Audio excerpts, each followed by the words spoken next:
ಇವತ್ತಿನ ದಿನ ಕೇಂದ್ರ ಬಿಜೆಪಿ ಸರ್ಕಾರದ ವಿರುದ್ಧ ಜಿಲ್ಲಾ ಕಾಂಗ್ರೆಸ್ ಹಾಗೂ ಜಿಲ್ಲಾ ಯುವ ಕಾಂಗ್ರೆಸ್ ವತಿಯಿಂದ ಬೃಹತ್ ಪ್ರತಿಭಟನೆ ಹಮ್ಮಿಕೊಂಡಿದ್ದೀವಿ. ಯಾಕಂದ್ರೆ ಸಿಲಿಂಡರ್ ಬೆಲೆ ಇವತ್ತು ಹೆಚ್ಚಳ ಆಗಿದೆ.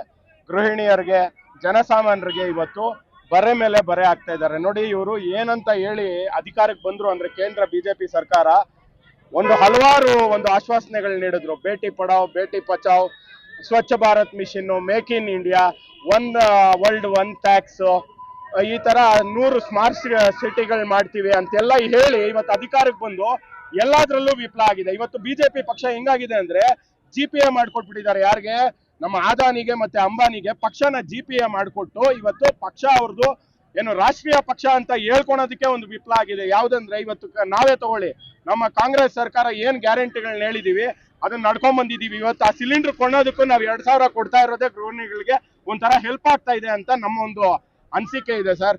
ಇವತ್ತು ಏನು ಇವರು ಮಾಡಿದ್ದಾರೆ, ಇಂತ ಭ್ರಷ್ಟಾಚಾರ ಮಾಡೋದಾಗ್ಬೋದು, ಆಮೇಲೆ ಜಾತಿಗೆ ತಂದಿಕ್ಕೂ ರಾಜಕಾರಣ ಮಾಡೋದು, ಇದು ಬಿಟ್ರೆ ಅವ್ರಿಗೆ ಈ ದೇವ್ರ ವಿಚಾರದಲ್ಲಿ ರಾಜಕೀಯ ಮಾಡೋದು, ಈ ತರ ಯಾವ್ದೋ ಎಲೆಕ್ಷನ್ ಬಂದ್ರೆ ಯಾವ್ದೋ ಪುಲ್ವಾಮಾ ದಾಳಿನೋ ಇನ್ನೊಂದು ಪಹಲ್ಗಾಮೋ, ಇವಾಗ ನೋಡಿ ಇಷ್ಟೆಲ್ಲ ಆಗಿದೆ. ಅವ್ರ ವಿರುದ್ಧ ಏನ್ ತಗೊಂಡಿದ್ದಾರೆ ಸರ್? ಏನು ಕನ್ಕ್ಲೂಷನ್ ಏನ್ ಕೊಟ್ಟಿದ್ದಾರೆ ಬಿಜೆಪಿ ಸರ್ಕಾರ? ನಾವ್ ಈ ತರ ಆಗಿದ್ದಕ್ಕೆ ಈ ತರ ಮಾಡಿದೀವಿ ಅಂತ ಕನ್ಕ್ಲೂಷನ್ನೇ ಇಲ್ಲ ಅವ್ರಿಗೆ. ಕನ್ಫ್ಯೂಷನ್ ಅಲ್ಲಿ ಯಾರು ಪ್ರಧಾನಿನೋ ನಮ್ಗೆ ಅರ್ಥ ಆಗ್ತಾ ಇಲ್ಲ. ಮೋದಿ ಅವ್ರ ಪ್ರಧಾನಿನೋ, ಅದಾನಿ ಅವ್ರ ಪ್ರಧಾನಿನೋ, ಅಮಿತ್ ಶಾ ಅವ್ರ ಪ್ರಧಾನಿನೋ ಅನ್ನೋ ತರ ನಮ್ಮ ದೇಶ ಇವತ್ತು ಯಾರು ಯಜಮಾನ ಅಂದಿರ ಬಡವಾಗಿದೆ ನಮ್ಮ ದೇಶ. ಇವತ್ತಿನ ದಿನ ಈ ತರ ಪರಿಸ್ಥಿತಿ ಇರ್ಬೇಕಾದ್ರೆ ಜನಸಾಮಾನ್ಯರಿಗೆ ಯೋಚನೆ ಮಾಡ್ಬೇಕು. 70 ವರ್ಷದಿಂದ ಕಾಂಗ್ರೆಸ್ ರಾಜಕಾರಣ ಮಾಡ್ಕೊಂಡ್ ಬಂತು. ಇವತ್ತು ಕಾಂಗ್ರೆಸ್ ಪಕ್ಷದ ಹತ್ರ ಹಣ ಎಷ್ಟಿದೆ? ಪಕ್ಷದ ಹಣ ಅಂತ ಎಷ್ಟಿದೆ? 150 ಕೋಟಿ ಇದೆ. ಇವ್ರು ಇನ್ನ 10 ವರ್ಷ ಆಗ್ಲಿಲ್ಲ, 10,000 ಕೋಟಿ ಇದೆ. ಹೆಂಗ್ ಬಂತು? ಯಾವ ರೀತಿ ಬಂತು? ಏನು ಉತ್ಪಾದನೆ ಆಯ್ತಾ? ಮರಗಳಲ್ಲಿ ಗಿಡಗಳಲ್ಲಿ ಉಟ್ಕೊಂಡ್ ಬಂತ? ಸೊ ಜನಸಾಮಾನ್ಯರಲ್ಲಿ ನಾವು ಒತ್ತಾಯ ಮಾಡ್ತೀವಿ, ಮುಂದಿನ ತಿಂಗಳಲ್ಲಿ ಈ ಭ್ರಷ್ಟ ಸರ್ಕಾರನ ಕಿತ್ತೊಗೆದು ನಮ್ಮ ಕಾಂಗ್ರೆಸ್ ಸರ್ಕಾರನ ಅಧಿಕಾರಕ್ಕೆ ತಂದ್ರೆ ಜನರು ಸುಭಿಕ್ಷವಾಗಿರ್ತಾರೆ. ಅವ್ರು ಏನಂತ ಹೇಳ್ಕೊಂಡ್ಬಂದ್ರು, ಏನು ಬೆಲೆ ಏರಿಕೆ ಕಮ್ಮಿ ಮಾಡ್ತೀವಿ, ಪೆಟ್ರೋಲ್ ಡೀಸೆಲ್ ಬೆಲೆ ಕಮ್ಮಿ ಮಾಡ್ತೀವಿ ಎಲ್ಲ ಹೇಳಿ ಮಾತು ಕೊಟ್ಟು ಇವತ್ತೆಲ್ಲ ಗಗನಕ್ಕೆ ಹೋಗ್ತಾ ಇದೆ. ಮೊನ್ನೆ ಹೇಳಿದ್ರು ಇರಾನ್ ಅವ್ರ ಹತ್ರ ನಾವು ಕಾಂಪ್ರಮೈಸ್ ಮಾಡ್ಕೊಂಡ್ಬಿಟ್ಟಿದೀವಿ, ಸಿಲಿಂಡರ್ಸ್ ಕಮರ್ಷಿಯಲ್ ಸಿಲಿಂಡರ್ಸ್ ಬರ್ತಾ ಇದೆ ಅಂತೇಳಿ ಏನು ಬೊಬ್ಬೆ ಹೊಡೆದ್ರು ಮೋದಿ ಅವರು, ಟ್ವೀಟ್ ಮಾಡಿ ಇನ್ನೊಂದ್ ಮಾಡಿ ಹಂಗೆ ರೀಟ್ವೀಟ್ ಅವ್ರು ಮಾಡಿದ್ರು ಇರಾನ್ ಅವರು. ನಾವ್ ಯಾವ್ದೇ ರೀತಿ ಕಾಂಪ್ರಮೈಸ್ ಆಗಿಲ್ಲ, ಯಾಕಂದ್ರೆ ಇವರು ಸರಿ ಇಲ್ಲ ಅನ್ನೋ ತರ ಅವರು ಮಾಡಿದ್ರು. ರಾಷ್ಟ್ರೀಯ ಬದ್ಧತೆಯನ್ನ ಇವ್ರನ್ನ ಕಾಪಾಡ್ಕೊಳಕ್ ಆಗ್ತಾ ಇಲ್ಲ. ಹಾಗೆ ನಮ್ಮ ಎಂಪಿಗಳು ಇವತ್ತೇನ್ ರಾಜ್ಯದಿಂದ ಎಷ್ಟು ಎಂಪಿಗಳನ್ನ ಕೊಟ್ಟಿದೀವಿ ಸರ್? ಯಾವ್ದಾದ್ರು ವಿಚಾರದ ಬಗ್ಗೆ ಇಷ್ಟು ಟ್ಯಾಕ್ಸ್ ಕಟ್ತಾ ಇದೀವಿ, ಕರ್ನಾಟಕದಿಂದ ಹೈಯೆಸ್ಟ್ ಟ್ಯಾಕ್ಸ್ ಪೇ ಮಾಡ್ತಾ ಇದೀವಿ, ಏನಾದ್ರೂ ಪ್ರಶ್ನೆ ಮಾಡ್ತಾ ಇದಾರಾ? ನಾಚಿಕೆ ಆಗ್ಬೇಕು ಅವ್ರಿಗೆ.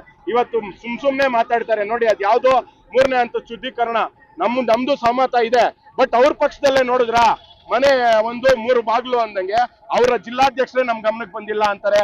ಇವ್ರು ನೋಡಿದ್ರೆ ನಾವು ಮಾಡ್ತೀವಿ ಅಂತಾರೆ. ಮಾಡಿ, ಅದಕ್ಕೆ ಪಕ್ಷದ ಸಹಕಾರನೂ ಇಲ್ಲ ಅವ್ರಿಗೆ.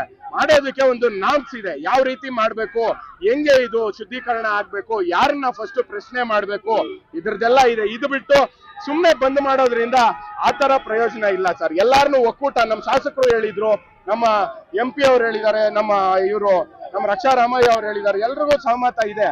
ಬಟ್ ಎಲ್ಲರೂ ಒಟ್ಟುಗೂಡಿ ನಿಯೋಗ ಹೋಗಿ ನಮ್ಮ ಮುಖ್ಯಮಂತ್ರಿಗಳಿಗೆ, ನಮ್ಮ ಆಂಜನಪ್ಪಣ್ಣ ಹೇಳ್ದಂಗೆ ಎಲ್ಲಾರು ಒತ್ತಾಯ ಮಾಡಿ ಅದನ್ನ ಮಾಡುವಂತ ಕೆಲಸನೂ ಮಾಡ್ತೀವಿ. ಭಯ ಇದೆ. ಇವತ್ತು ಎಪ್ಸ್ಟೀನ್ ಫೈಲ್ಸ್ ಅನ್ನಕ್ಕಿಲ್ಲ. ನಮ್ ಸ್ಪೀಕರ್ ಅವರು ಬೇಡ ಆ ಟಾಪಿಕ್ ಮಾತಾಡ್ಬೇಡಿ ಅಂತ ನಮ್ಮ ವಿರೋಧ ಪಕ್ಷದ ನಾಯಕರಾದಂತ ರಾಹುಲ್ ಗಾಂಧಿ ಅವರು ಇವತ್ತು ದೇಶದ ಧ್ವನಿ ಆಗಿದ್ದಾರೆ. ಅವ್ರನ್ನ ಮೊದಲು ಕಿಚಾಯಿಸ್ತಾ ಇದ್ರು, ಆಡ್ಕೊಂತ ಇದ್ರು, ಏನೇನೋ ಹೆಸರುಗಳಿಂದ ಅವ್ರನ್ನ ನಿಂದನೆ ಮಾಡ್ತಾ ಇದ್ರು ಪ್ರತಿಪಕ್ಷಗಳು. ಇವತ್ತು ದೇಶಕ್ಕೆ ಅವ್ರು ಬೇಕಾಗಿದೆ, ಇವತ್ತೊಂದು ಧ್ವನಿ ಬೇಕಾಗಿದೆ. ಇವತ್ತು ಅವ್ರು ಕೇಳ್ತಾ ಇರೋ ಪ್ರಶ್ನೆ, ಅವ್ರ ಮುಂದೆ ಏನಾಗುತ್ತೆ ಅಂತ ಮುಂಚೆನೆ ಹೇಳಿದ್ರು, ಈ ತರ ಪರಿಸ್ಥಿತಿ ದೇಶಕ್ಕೆ ಬರ್ತದೆ ಅಂತ ಪ್ರಿಡಿಕ್ಷನ್ ಮಾಡಿದ್ರು. ಯಾಕೆ ಹೇಳಿ? ಅವ್ರು ಎಜುಕೇಟೆಡ್. ನಿಮ್ಮಂತ 1000 ಮೀಡಿಯಾಗಳು ಮೈಕಿಟ್ರು ಗುಂಡೆ ಧೈರ್ಯದಿಂದ ಮಾತಾಡ್ತಾರೆ ನಮ್ಮ ರಾಹುಲ್ ಗಾಂಧಿ ಅವರು. ಅದೇ ಇಷ್ಟು ವರ್ಷಗಳಾಯ್ತು ನಮ್ಮ ಪ್ರಧಾನಿ ಮೋದಿ ಅವರು ಮೀಡಿಯಾ ಕುರಿತು ನೀವು ಹಿಂಗ್ ಪ್ರಶ್ನೆಗಳು ಕೇಳಿದ್ರೆ ಅವ್ರು ಉತ್ತರ ಕೊಟ್ಟಿದ್ದಾರೆ ಸರ್? ದೇಶದ ಪ್ರಧಾನಿ ಆಗಿ ಮೀಡಿಯಾನ ಅಡ್ರೆಸ್ ಮಾಡಕ್ ಆಗದೆ ಇರುವಂತ ಪ್ರಧಾನಿ ಯಾವ ಪ್ರಧಾನಿ ಸರ್? ಎಪ್ಸ್ಟೀನ್ ಫೈಲ್ಸ್ ಅಲ್ಲಿ ನೋಡಿ, ಇವಾಗ ಅವರು ಎಪ್ಸ್ಟೀನ್ ಅಂತ ಏನಿದ್ರು ಇವ್ರಿಗೆ ಮೋದಿ ಅವರ ಹೆಸರು ಅಲ್ಲಿ ತಳಕಾಕೊಂಡಿದೆ. ಇವತ್ತು ಟ್ರಂಪ್ ಅವ್ರಾಗ್ಬೋದು, ಮೋದಿ ಅವ್ರಾಗ್ಬೋದು, ಇವ್ರದ್ದೆಲ್ಲ ಹೆಸರು ತಳಕಾಕೊಂಡಿದೆ. ಅದಕ್ಕೆ ಕನ್ಕ್ಲೂಷನ್ ಕೊಡ್ತಾ ಇಲ್ಲ ಸರ್. ಇವತ್ತು ಅವ್ರ ಫೈಲ್ಸ್ ಅಲ್ಲಿ ಹೆಸರಿದೆ ಅಂದಾಗ ಅದೇ ನಾನು ಹೇಳೋದು, ರಾಹುಲ್ ಗಾಂಧಿ ಅಂತ ಚೂರ್ ಆಗಿದ್ದಿದ್ರೆ ಇವತ್ತು ದೇಶದ ಮೀಡಿಯಾ ಆಗ್ಬೋದು, ಇನ್ನೊಂದಾಗ್ಬೋದು, ಎಲ್ಲ ಡೈವರ್ಷನ್ ಆಗಿ ಇವತ್ತು ವಿರೋಧ ಪಕ್ಷದಲ್ಲಿ ಇದೀವಲ್ಲ, ಆದ್ರಿಂದ ಅದನ್ನ ದೊಡ್ಡ ಹೈಲೈಟ್ ಮಾಡೋರು. ಇವತ್ತಿನಿಂದ ಅವ್ರ ಹೆಸರು ಬಂದಿರೋದಕ್ಕೆ ಅದು ಕನ್ಕ್ಲೂಷನ್ ಕೊಡಕ್ಕೂ ಅವ್ರ ಸದನಕ್ಕೆ ಬರ್ತಾ ಇಲ್ಲ ಅಲ್ವಾ? ಇವಾಗ ಪ್ರಶ್ನೆ ಮಾಡೋದಕ್ಕೆ ಅಧಿಕಾರ ಇದೆ. ಪ್ರಜಾಪ್ರಭುತ್ವದಲ್ಲಿ ಈ ತರ ನಿಮ್ದು ಹೆಸರು ತಳ್ಕಾಕೊಂಡಿದೆ ಅಂದ್ರೆ ಅದಕ್ಕೆ ಒಂದು ಉತ್ತರ ಕೊಡೋದಕ್ಕೂ ಇವತ್ತು ಮೋದಿ ಅವರು ನಾಪತ್ತೆ ಆಗಿದ್ದಾರೆ ಸಂಸತ್ಗೆ.